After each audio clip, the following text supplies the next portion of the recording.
어, 오늘은 이제 제1차 피로회복 더 라스트 위크 다섯 번째 날입니다. 그분의 언약이 닿다라는 제목으로 말씀을 나누겠습니다. 제가 좀 한 가지 좀 우리 성도님들께 죄송스러운 것은 오늘도 이제 교육자들하고 오늘 오랜만에 이제 교육자들도 좀 힘들어하는 것 같아요. 그래서 밥을 이제 교회에서 얼른 시켜서 먹고, 야, 오늘은 이제 나가서 저기 바다를 보면서 커피를 한잔 하자. 그래서 저쪽에 이제 주전 쪽에 가서 커피를 한잔 하고, 그러면서 이제 집회에 대한 이런저런 얘기를 나누는데, 제가 물어봤어요. 이게 담임 목사 목소리가 이렇게 가라앉아가지고 그 좀 집회 분위기가 다운되는 거 아니냐 그랬더니 교육자들이 그런 것 같다고 그러더라고요. 그래서 제가 좀 죄송하더라고요. 성도님들한테 죄송합니다. 제가 목 관리를 잘했어야 되는데 잘못해서. 그러나 은혜 받는 일에는 지장이 없으시기를 바랍니다. 하나님께서 뭐 제 목소리에 은혜가 있는 게 아니라 이 예배 가운데, 그리고 하나님의 말씀 가운데 은혜가 있는 거기 때문에 여러분 하나님 바라보시면서 이 집회를 잘 승리하실 수 있기를 주님의 이름으로 간절히 축원드립니다. 김성민 목사님이 그러더라고요. 아니 목사님, 그거는 상관이 없는데 목사님 평소에 이렇게 하이톤으로 설교를 하시다가 이렇게 목이 잠겨서 로우톤을 하시니까 혹시 성도들이 이렇게 화난 것처럼 생각하실 수 있지 않냐고 그러는 거예요. 그래서 설마 담임 목사 목신 거 다 아는데 설마 그렇겠냐. 혹시라도 오해하지 마십시오. 제가 뭐 여러분에게 화났거나 서운해서 이렇게 낮은 톤으로 설교하는 게 아닙니다. 오늘 본문은 예수님과 제자들이 유월절 식사를 나누는 장면입니다. 제자들은 몰랐지만 이 식사는 제자들이 예수님과 하는 마지막 만찬이었죠. 그래서 이 장면을 최후의 만찬이라고 부르기도 합니다. 이 최후의 만찬이 오늘을 사는 우리에게는 어떤 의미가 있는가? 우리가 이제 코로나 때문에 한동안 이제 못하고 있지만 이 주님의 살과 피의 상징인 이 빵과 이 포도주를 나누는 것이 과연 우리에게 무슨 의미가 있는 것일까요? 우리 본문 26절과 27절 말씀을 같이 읽겠습니다. 26절, 27절 시작.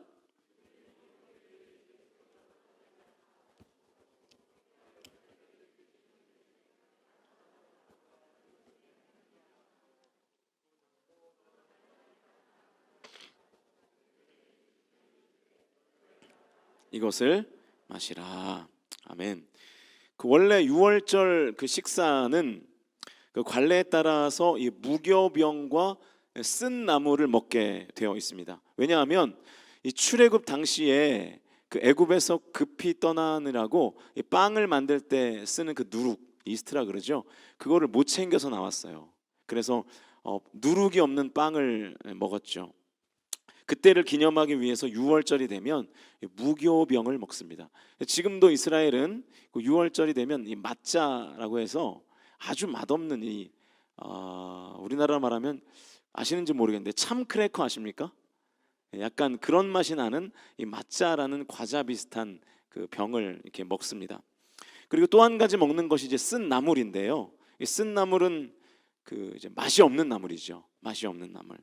우리가 흔히 말하는 이 맛대가리가 하나도 없다라고 하는 굉장히 그냥 맛없고 쓰기만 한 그런 나물. 여러분, 이 쓴맛이 나는 나물을 먹으면 이제 고통스럽잖아요. 그래서 이제 그 당시에 출애굽 시기의 그 고통을 그 쓴나물을 통해서 느끼면서 이 유월절을 보내는 것이죠. 여러분, 사람에게 먹는 것이 얼마나 중요합니까? 오죽하면 이 가족을 다른 말로 뭐라 그러죠? 식구라 그러잖아요. 식구가 먹을 식의 입구자잖아요. 네. 가족이 어떤 사람들입니까? 함께 먹는 사람들이라고요. 그래서 여러분, 가족이 되려면요 자꾸만 먹어야 됩니다. 여러분, 교회도 가족적인 분위기를 자꾸 만들어 가려면 자꾸 먹어야 돼요. 근데 우리가 코로나 때문에 지금 거의 3년 가까이 점심 때마다 밥을 못 먹고 있잖아요. 그러니까 자꾸만 식구가 사라지는 거예요. 지금 사라진 성도들 많죠? 어느 순간부터 안 보이는 성도들이 이렇게 한 명, 두 명 이렇게 생기지 않습니까? 빨리 다시 먹을 수 있는 그날이 와야 되는데 여러분들이 같이 밥 좀 먹읍시다. 밥 좀 사주세요. 네. 돈이 없어서 사달라는 게 아니라 네. 같이 먹으면서 교제를 해야 되는데 그게 잘 안 되니까 참 안타까워서 하는 말씀입니다. 설마 뭐 제가 식탐이 많아서 사달라 그러겠습니까? 맛있는 거를 먹고 싶어서. 네. 돈은 여러분 제가 내도 됩니다. 네. 네. 교회에서 성도님들 밥 사라고 교회 카드도 주셨어요. 제가 내면 돼. 뭐 제 사비를 내도 되고 제가 내면 되는데 네. 같이 밥을 먹으면서 이 교제를 해야 같이 식구가 되는데 그게 안 되니까 참 이제 어려운 거죠. 아무튼 먹는 게 이렇게 중요한데 쓴 나물을 먹으라고 하는 거예요. 이 쓴 나물을 먹으면 이 과거 애굽에서 430년간의 이 노예 생활을 하면서 고생했던 그 고통스러운 때를 이 무교병과 쓴 나물을 먹으면서 이제 기억하라라는 것이죠. 이 먹는 것이 중요하기 때문에 이 먹는 것을 통해서 유월절을 기억하는 것입니다. 그런데 이 주님의 만찬, 이 최후의 만찬, 이 성만찬에서 예수님은 이 무교병과 쓴 나물이 아니라 주님의 몸의 상징인 뭘 먹었죠? 빵과 포도주를 먹었습니다. 이 빵과 포도주를 제자들에게 먹고 마시라고 하시는 거죠. 계속해서 28절 말씀인데요. 같이 읽어보시죠. 시작. 이것은 죄사함을 얻게 하려고 많은 사람을 위하여 흘리는 바 나의 피 곧 언약의. 자, 언약의 피라는 표현이 나오죠. 그러니까 오늘 본문의 장면인 주의 만찬, 이 성만찬은 새로운 언약을 맺는 의식이라는 거예요. 그래서 예수님께서 빵과 포도주를 나눈 것입니다.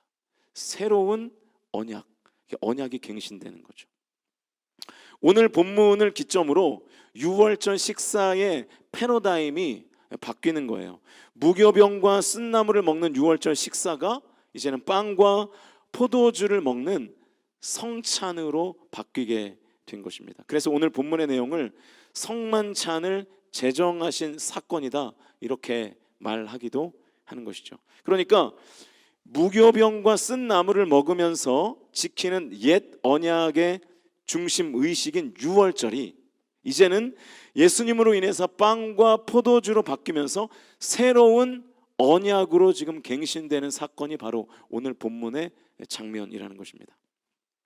성만찬을 통해서 하나님과 성도가 새로운 언약을 맺고 있는 것입니다. 그러면 그 새로운 언약의 내용이 뭐냐면 28절을 다시 한번 같이 읽어보시죠. 28절 시작.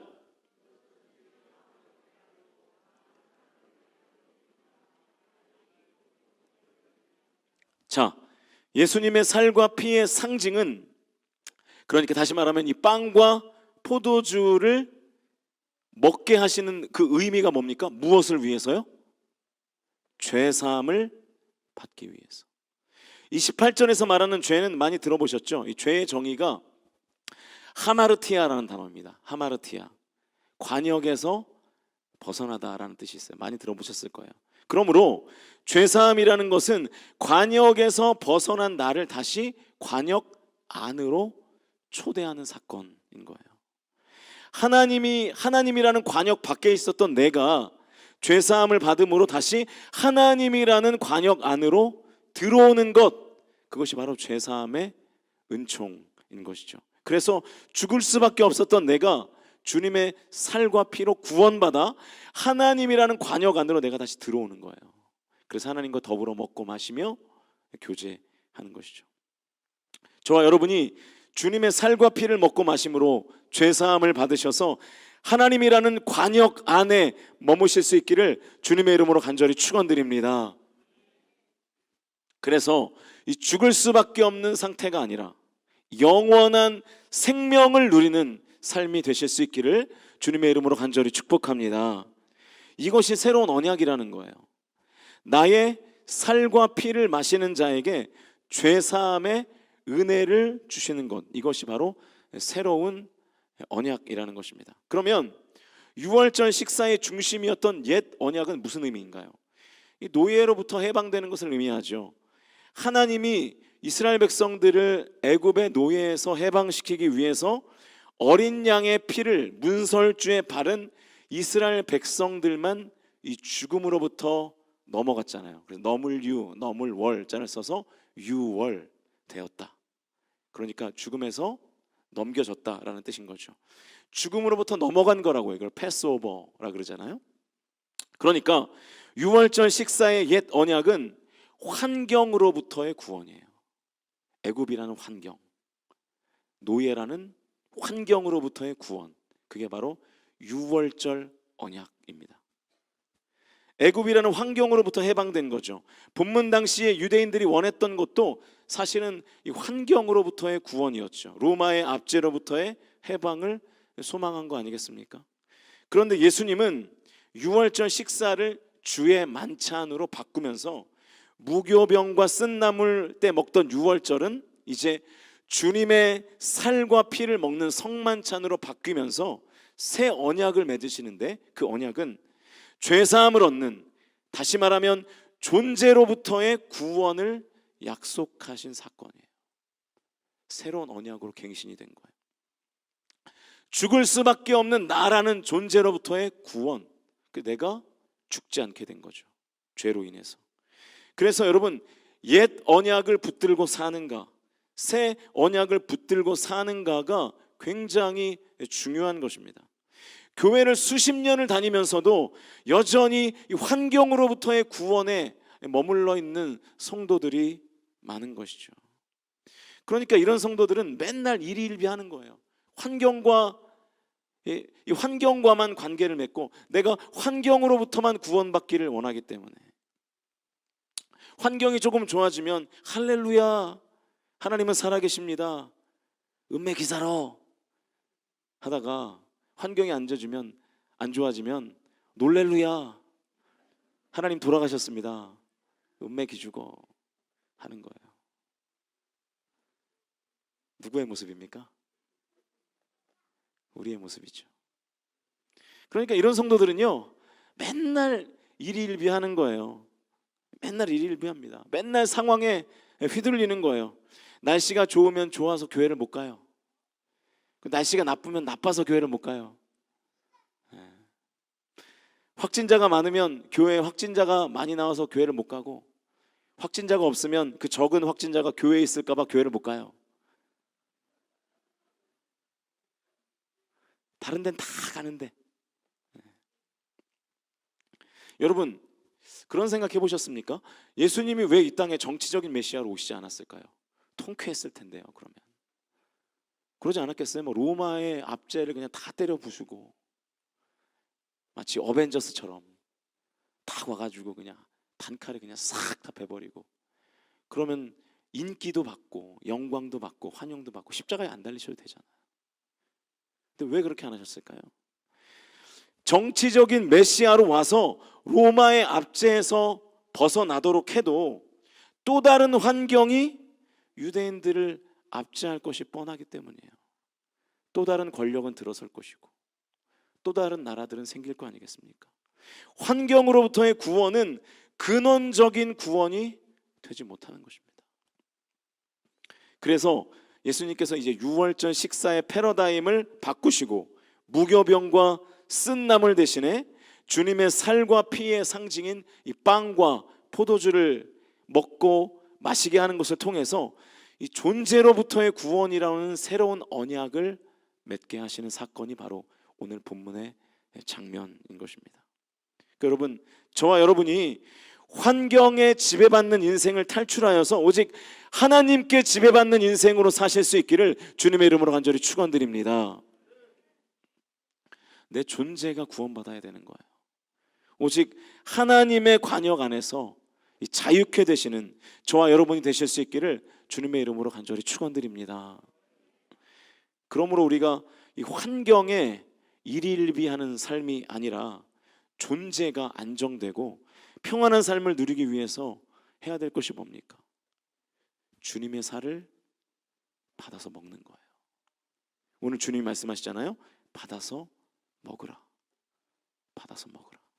또 주님은 이렇게 말씀하십니다. 너희가 다 이것을 마시라. 너희가 다 이것을 마시라. 살과 피를 먹고 마셔야 된다. 주님의 살과 피를 먹고 마시지 않으면 존재로부터의 구원은 우리에게 없는 것입니다. 늘 환경의 지배를 받는 거예요. 늘 환경의 지배를 받고 일희일비하는 거예요. 여러분 언제까지 그렇게 사실 겁니까? 내 삶이 기복적이 되는 거예요. 복을 많이 받는 것 같으면 좋아 죽다가 또 조금 삶이 어려워지면 그냥 다운되고. 여러분 그 조증과 우울증이라 그러죠. 조울증. 좋을 땐 너무 좋고 안 좋을 땐 너무 안 좋고. 그럴 때 어떤 때는 너무 인사를 잘 받아주는데 어떤 때는 아는 척도 안 해요. 무슨 일이 있나 대체. 이게 뭡니까? 환경의 지배를 받는 거예요. 내 기분과 감정에 따라서 나의 존재가 아니라 내 환경의 지배를 받는 거죠. 주님의 살과 피를 마시면, 다시 말해서 주님께서 환경과 상관없이 나를 하나님의 관역에 머물게 하신다는 확신이 있으면 더 이상 환경이 나를 지배할 수 없는 줄로 믿습니다. 육체가 나를 지배할 수 없는 줄로 믿습니다. 여러분 이 피로회복 집회도 일주일 정도 개근하려면요 존재가 건강해야 돼요. 존재가 뭐 육체가 아니고 상황과 환경이 아니고 존재가 건강해야 돼요. 이제 건강하지 않으니까 우리 아들이 저렇게 지금 물잖아요. 네, 네, 죄송합니다. 네. 그래야 여러분 상황과 환경과 상관없이 오직 하나님만 바라보고 꾸준히 롱런할 수 있는 거예요. 그런데 환경이 좋아지면 주님이 함께 하시는 거고 환경이 안 좋아지시면 주님이 날 버리신 거고 이렇게 생각하면은 이게 안 되는 거죠. 평정심을 유지할 수가 없는 것입니다. 저와 여러분이 환경이 아니라 존재가 강한 성도가 되실 수 있기를 주님의 이름으로 간절히 축원드립니다. 그래서 여러분 어떠한 상황 가운데라도 평안을 누리는 거, 그거는 존재가 건강해야 가능한 거예요. 하나님의 관역 안에서 안전을 누리는 것, 그거는 주님의 살과 피를 먹고 마셔야 가능해지는 것입니다. 여러분 이것이 오늘 주님께서 우리에게 주시는 새로운 언약입니다. 그분의 새로운 언약이 저와 여러분의 마음에 닿아서 저와 여러분의 삶에 새 언약이 담기실 수 있기를 주님의 이름으로 간절히 축원드립니다.